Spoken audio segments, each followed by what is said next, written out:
시청자 여러분 안녕하십니까? VOA 뉴스투데이 시작합니다. 조 바이든 대통령과 안토니오 구테르스 유엔 사무총장 등 국제 지도자들이 세계 인권의 날을 맞아 세계 인권 선언이 명시한 인간의 자유와 존엄의 중요성을 강조했습니다. 바이든 대통령은 특히 인간의 권리와 자유를 침해하는 자들에 대한 책임 추궁을 위해 노력할 것이라고 강조했는데, 이어 미국 정부는 북한과 중국 등에서 벌어지는 심각한 인권 유린을 자행한 개인과 기관에 경제 제재를 부과했습니다. 첫 소식 김영권 기자가 보도합니다. 조 바이든 대통령은 10일 세계 인권의 날을 맞아 발표한 인권의 날과 인권 주간 포고문에서 세계 인권 선언의 중요성을 거듭 강조했습니다.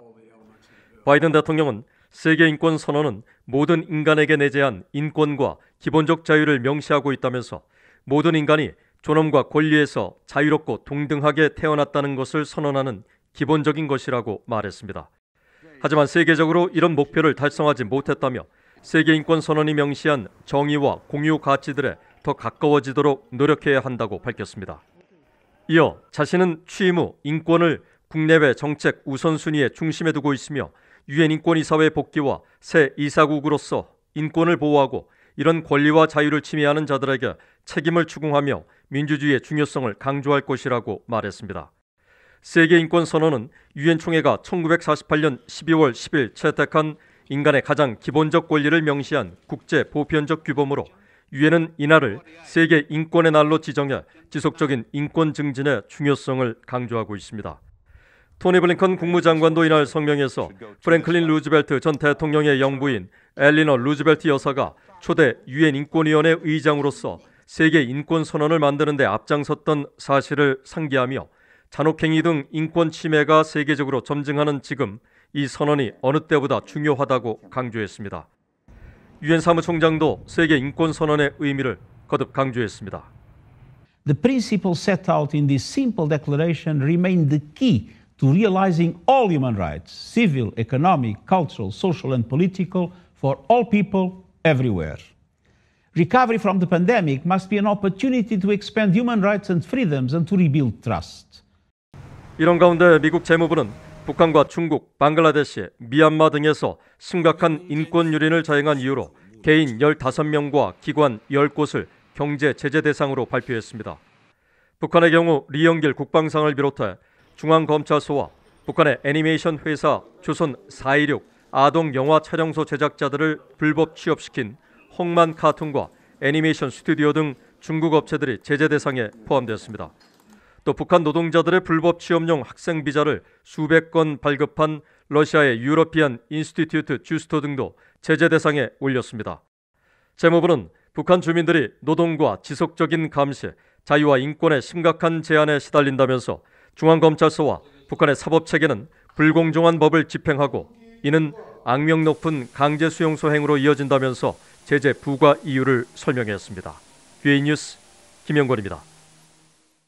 전 세계 110여 국가 정상과 지도자들이 참여한 첫 민주주의 정상회의가 이틀 일정의 행사들을 끝으로 막을 내렸습니다.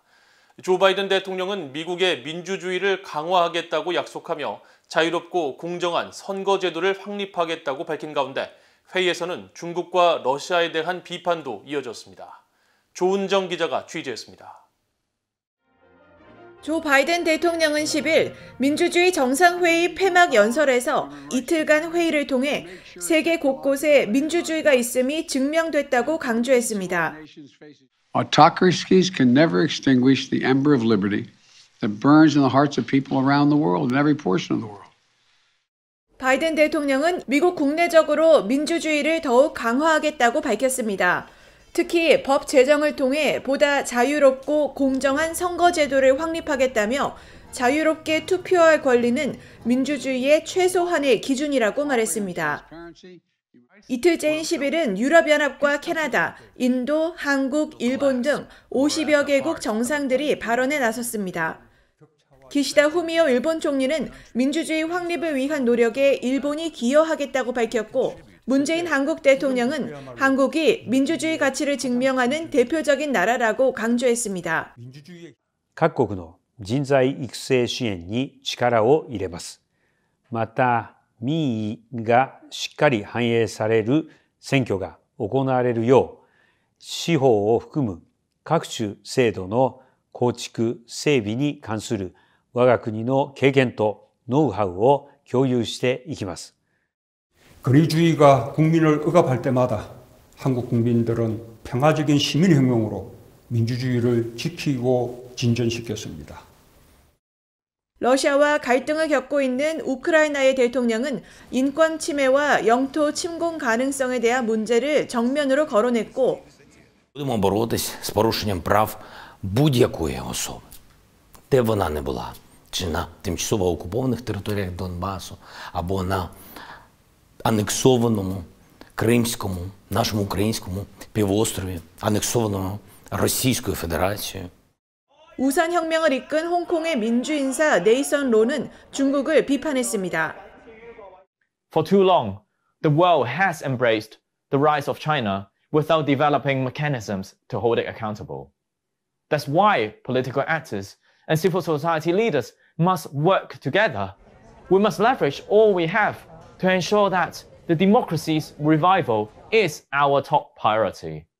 민주주의 정상회의 폐막 뒤 우즈라 제야 미국 국무부 안전, 민주주의, 인권 담당 차관은 전화 브리핑에서 2022년은 행동의 해로서 공약을 실천으로 옮기는 해가 될 것이라고 밝혔습니다. 제야 차관은 올해 각국이 밝힌 공약들에 대한 후속 조치로 2022년에 반부패, 선거 공정성, 법치주의 등 다양한 주제에 대한 심도 깊은 논의가 이뤄질 것이라고 밝혔습니다. VOA 뉴스 조은정입니다. 자유를 찾아 북한을 탈출한 탈북민 4명이 약 2년 만에 난민 지위를 받아 미국에 입국해 새로운 삶을 시작하게 됐습니다. 미국에서 탈북 난민들을 지원하고 있는 한 기독교 선교단체 관계자는 10일 VOA에 지난달 30일 탈북 난민 4명이 미국에 입국했다면서 20대 남성과 40대 여성, 그리고 이 여성의 2딸이 난민 지위를 받아 태국에서 입국해 미국 서부 지역에 정착했다고 밝혔습니다. 그러면서 세 모녀의 경우 태국에서만 2년을 보냈고 남성도 방콕 이민국 수용소에서 1년 10개월가량 체류하는 등 신종 코로나 바이러스 감염증 여파에 따른 지연 등으로 입국 절차에 많은 어려움이 있었다고 전했습니다. 태국 체류 중 선교단체의 지원을 받았던 20대 남성은 10일 VOA와의 전화통화에서 미국 땅을 밟게 돼 감개무량하다며 오랜 고생 끝에 미국에 온 만큼 열심히 공부해 자유로운 미국에서 새 꿈을 펼쳐보고 싶다고 말했습니다. 탈북 난민이 미국에 입국한 것은 지난해 2월 한 명 이후 22개월 만에 처음이며 이에 따라 미국 의회가 2004년 채택한 북한 인권법에 의해 제3국에서 난민 지위를 받아 미국에 입국한 탈북민은 모두 224명으로 늘었습니다. 미사일 방어청은 최근 알래스카에 장거리 식별 레이더 설치 작업을 완료했다고 발표했습니다. 존 힐 미사일 방어청장은 최근 장거리 식별 레이더 설치 완료를 발표하고 이것이 미국 본토에 매우 중요한 이정표가 될 것이며 미국 북부사령부가 탄도미사일 위협으로부터 미국을 더 잘 방어할 수 있도록 할 것이라고 말했습니다.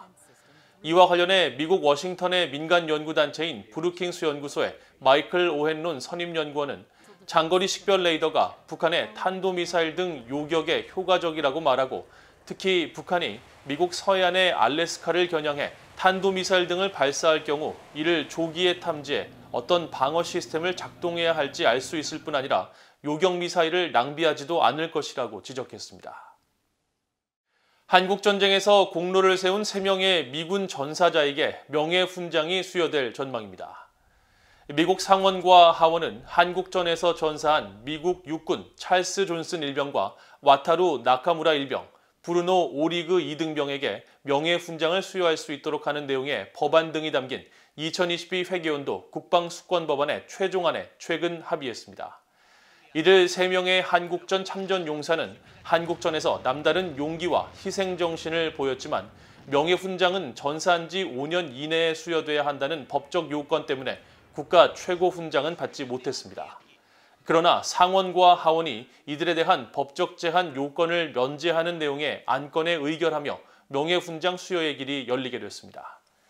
미국에서 명예훈장은 전투에서 영웅적인 희생과 용기를 보인 미군에게 의회의 이름으로 대통령이 수여하는 국가 최고의 훈장입니다.